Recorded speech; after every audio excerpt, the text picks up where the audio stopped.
The status quo changed in late November 2024. There is a new Syria. A sudden offensive by opposition fighters reignited the war.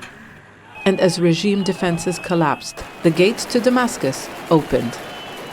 They revealed a country shattered by 13 years of war, neighborhoods destroyed by intense and indiscriminate bombardment.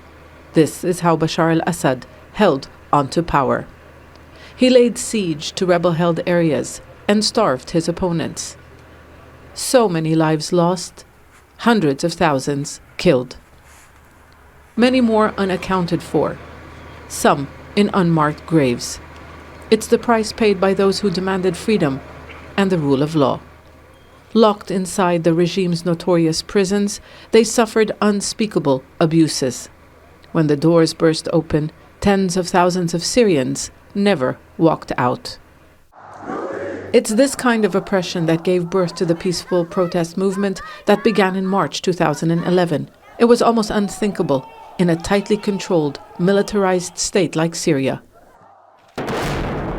The response was a brutal crackdown. Not long after, people took up arms to defend themselves. And so began the war. It displaced half of the population.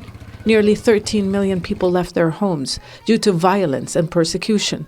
There was a time during the war when the tide turned in the regime's favor. It recaptured territory and made promises of reconciliation. That never happened. It never rebuilt what was destroyed and prevented people from reclaiming their properties, and rights groups documented torture and killings of those who dared to return. The regime is gone, but there's no money to rebuild, and international sanctions have not been fully lifted.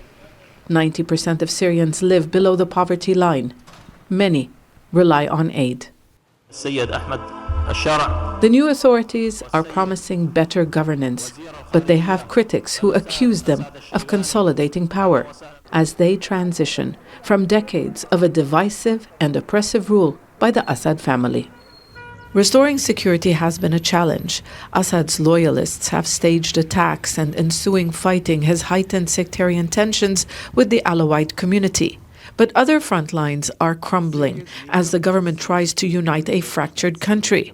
The rebellion's anniversary will be marked in a changed Syria, which is only just starting to build a nation and a state. Zeina, Khodr, Al Jazeera, Damascus. Make sure to subscribe to our channel to get the latest news from Al Jazeera.